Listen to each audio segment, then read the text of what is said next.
모든 것이 드러났을 때 나는 내내 스트레스를 받았고 이 기사가 나오는 것에 대해 정말 불행하고 두려울 것이라고 생각했습니다.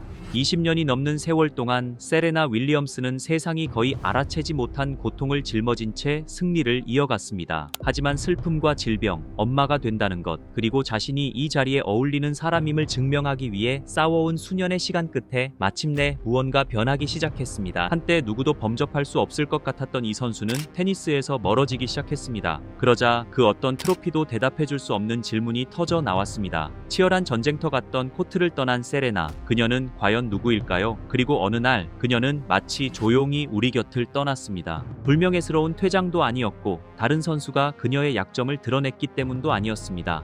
고통과 슬픔, 중압감과 질병, 육아와 세상의 기대를 안고 수년간 자신의 몸을 이끌어온 끝에 오랫동안 외면해왔던 한계가 마침내 자신을 인정해달라고 요구했기 때문입니다. 수많은 트로피와 무적의 이미지 뒤에는 하이라이트 영상이 결코 다 담아내지 못한 삶이 있었습니다. 위험 속에 놓였던 어린 시절, 끊임없이 감시와 평가의 시선에 노출되었던 신체, 그리고 가장 보살핌이 필요했던 순간에조차 기본적인 존엄성마저 부정당했던 한 여성의 삶 말입니다. 그렇기에 그녀의 은퇴는 축제라기보다 애도에 더 가까운 느낌으로 우리에게 다가왔습니다. 평생 자신을 정의해온 유일한 정체성을 뒤로하고 떠난다는 건 과연 어떤 기분일까요? 당대 최고의 선수가 되었음에도 여전히 이방인 취급을 받아야 하는 삶은 어떤 대가를 요구할까요? 환호하던 군중이 모두 사라지고 전설이라는 이름 뒤에 가려졌던 한 인간이 마침내 온전히 자신과 마주하게 될 때 그곳엔 무엇이 남을까요?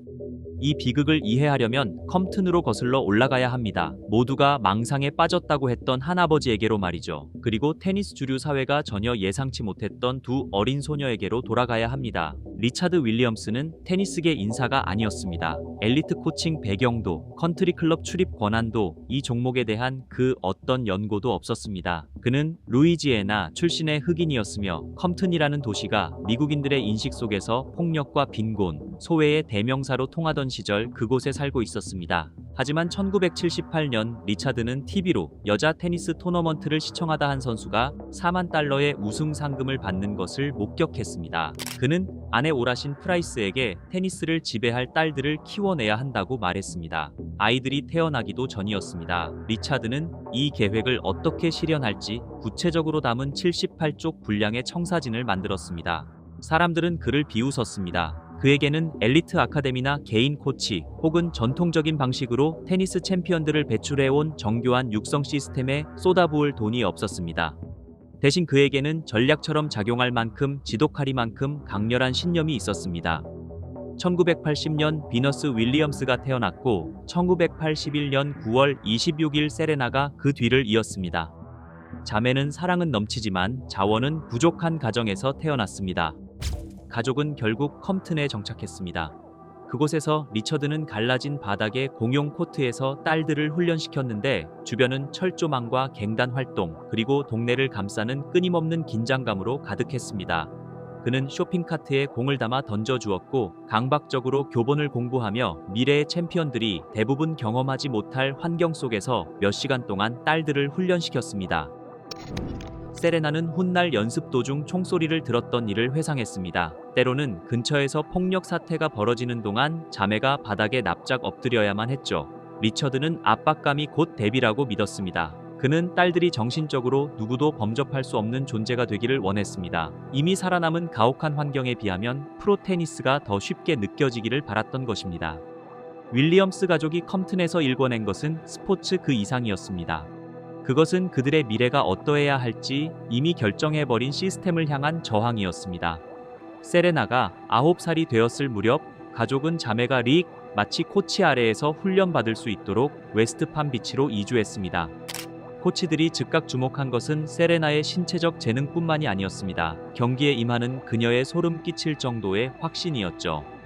10살의 세레나는 이미 자신이 현존하는 최고의 선수가 될 것이라고 확신하는 사람처럼 행동했습니다. 최고 중 한 명이 아니라 오직 단 한 명의 최고 말입니다. 결국 리처드는 두 딸을 주니어 테니스 서킷에서 제외시켰고 이 결정은 테니스계에 충격을 안겼습니다. 비평가들은 그가 딸들의 성장을 방해하고 있다며 비난했습니다. 하지만 리처드는 딸들이 성인이 되기도 전에 테니스 문화가 그들을 형성하는 것을 원치 않았습니다. 그는 어린 선수들을 둘러싼 정치와 착취, 그리고 기대감으로부터 딸들이 보호받기를 원했습니다. 세상이 그들에게 접근하기 전에 그들이 온전히 완성된 모습을 갖추기를 바랐던 것이죠. 세레나는 1995년 불과 13세의 나이로 프로에 데뷔했습니다. 테니스계는 그녀를 어떻게 받아들여야 할지 몰랐습니다. 그녀의 서브는 공포에 가까울 만큼 위력적이었습니다. 도저히 불가능해 보이는 위치에서 공격을 퍼부었고, 이전의 여자 테니스에서는 본 적 없는 폭발적인 운동 능력을 선보였습니다. 눈앞에서 펼쳐지는 이 혁명을 축하하는 대신 스포츠계의 상당수는 불편함을 드러냈습니다. 해설가들은 그녀가 지나치게 근육질이며 공격적이고 신체 조건이 압도적이라는 점을 지적했습니다. 경쟁자들과 언론은 분석이라는 핑계 뒤에 편견을 숨긴 채 그녀의 여성성을 끊임없이 의심했습니다.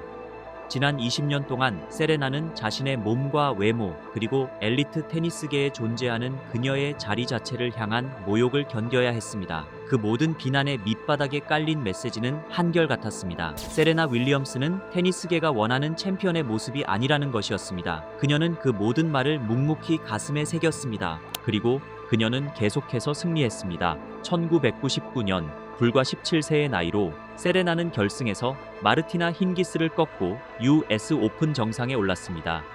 그녀의 첫 그랜드슬램 타이틀이었습니다.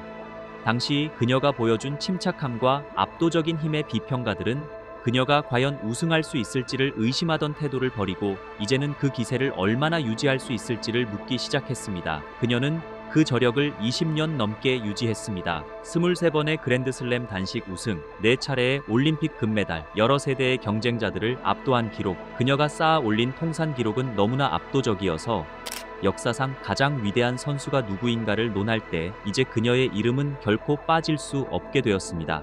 하지만 숫자만으로는 그 위대함을 위해 그녀가 지불해야 했던 대가를 모두 설명할 수 없습니다.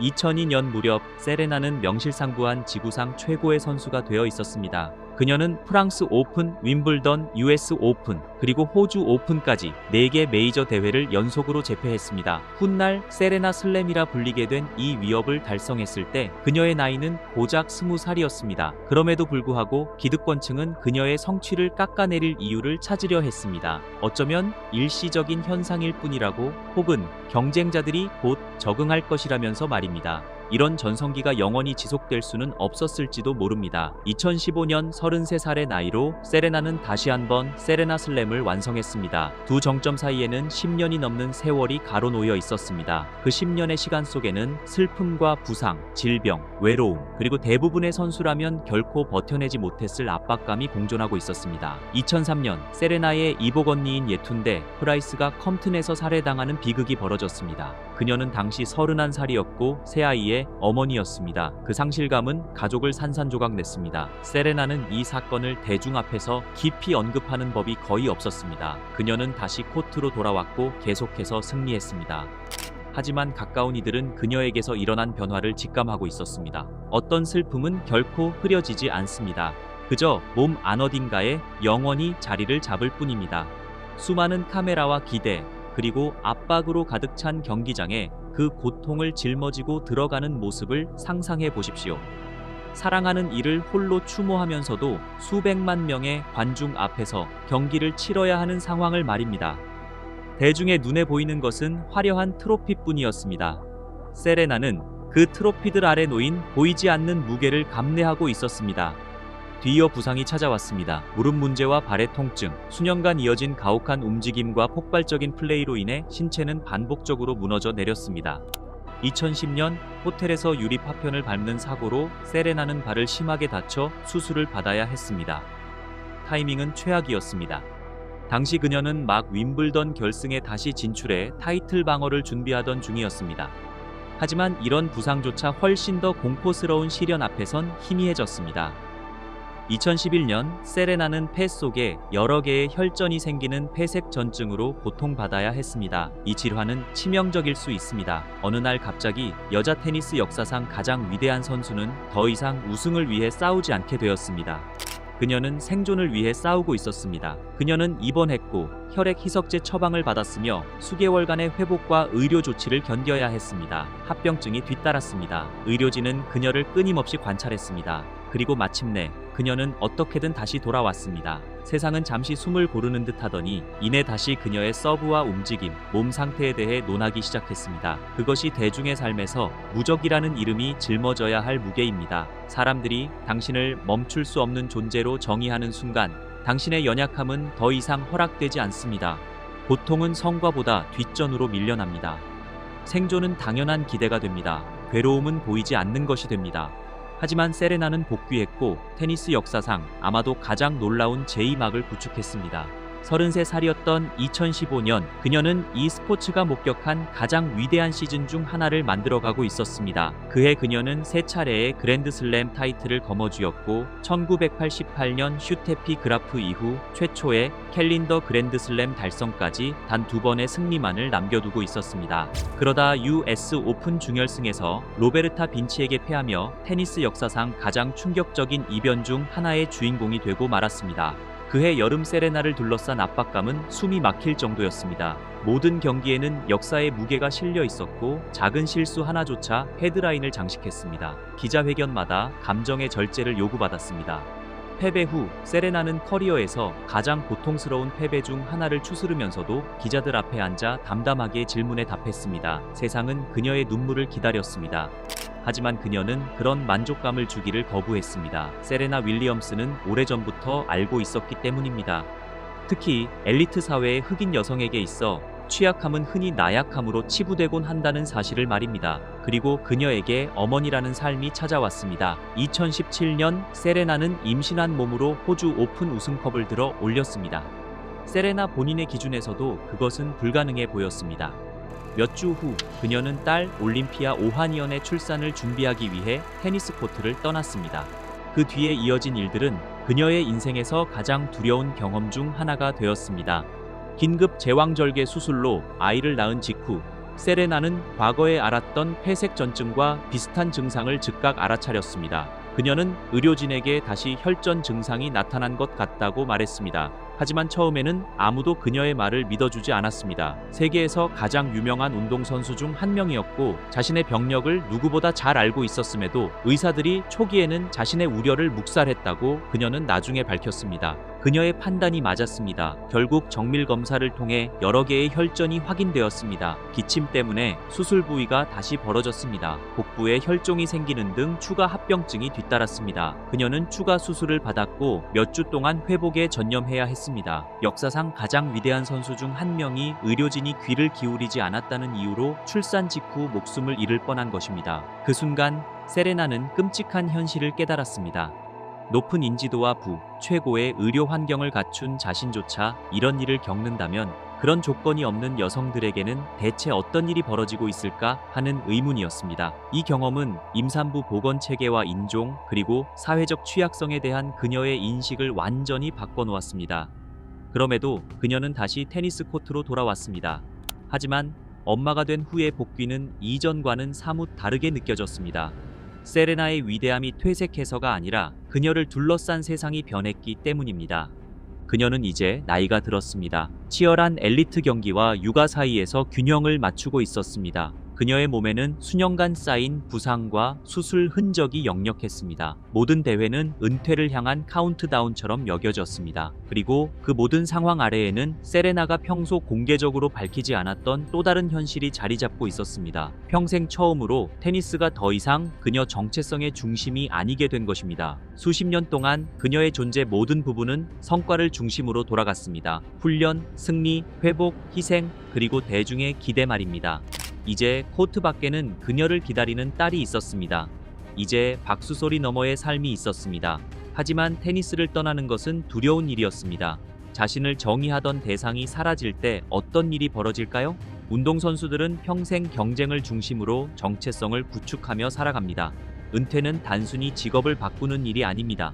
그것은 정체성의 죽음입니다. 2022년 세레나는 테니스계를 떠나겠다고 발표했습니다. 그녀는 의도적으로 은퇴라는 단어 사용을 피했습니다. 마치 그 말을 내뱉는 순간 이 결말이 너무도 현실이 되어버릴 것 같았기 때문입니다. 그녀의 마지막 경기들에는 묘한 감정적 무게가 실려 있었습니다. 관중들은 그녀의 유산을 기렸지만 그 박수 소리 이면에는 슬픔이 있었습니다. 팬들은 다시는 반복되지 않을 한 시대의 마지막 순간을 목격하고 있다는 사실을 이해하고 있었습니다. US 오픈에서 세레나는 평생 그녀의 삶을 정의해 온 결연함으로 경기를 치러내며 마지막 질주를 시작했습니다. 경기장은 소음으로 진동했습니다. 상대 선수들은 그저 그녀와 코트에 함께 서 있는 것만으로도 압도된 듯 보였습니다. 그리고 마침내 끝이 났습니다. 동화 같은 우승도 짜인 각본 같은 작별 인사도 없었습니다. 그저 종종 그 이상의 것을 요구했던 스포츠에 자신이 가진 모든 것을 쏟아부은 한 여성이 걸어 나갔을 뿐입니다. 그것이 세레나 윌리엄스의 비극입니다. 그녀가 패배했기 때문도 결국 세월이 그녀를 붙잡았기 때문도 아닙니다. 역사상 가장 위대한 선수가 애초에 싸울 필요조차 없었을 문제들과 싸우며 삶의 대부분을 보냈다는 사실 때문입니다. 인종에 대한 투쟁, 여성다움에 대한 투쟁, 존중에 대한 투쟁, 그리고 기본적인 의료적 존엄성을 위한 투쟁까지 말입니다. 이 모든 과정을 거치며 그녀는 스포츠라는 종목 그 자체보다 거대한 존재가 되었습니다. 오늘날 세레나 윌리엄스는 어머니이자 사업가, 문화적 아이콘, 그리고 극소수의 사람들만이 견딜 수 있는 압박을 이겨낸 생존자로서 이전보다 고요한 삶을 살아가고 있습니다. 하지만 수십 년간 환호하는 군중 앞에서 살았던 누군가가 갑작스러운 침묵 속으로 걸어 들어가는 모습을 지켜보는 일에는 왠지 모를 여운이 남습니다. 경쟁이 사라지고 모든 일정이 끝날 때, 어린 시절부터 쌓아온 정체성이 마침내 그 고삐를 늦출 때 새로운 질문이 하나 떠오릅니다. 더 이상 천하무적일 필요가 없는 당신은 이제 누구입니까?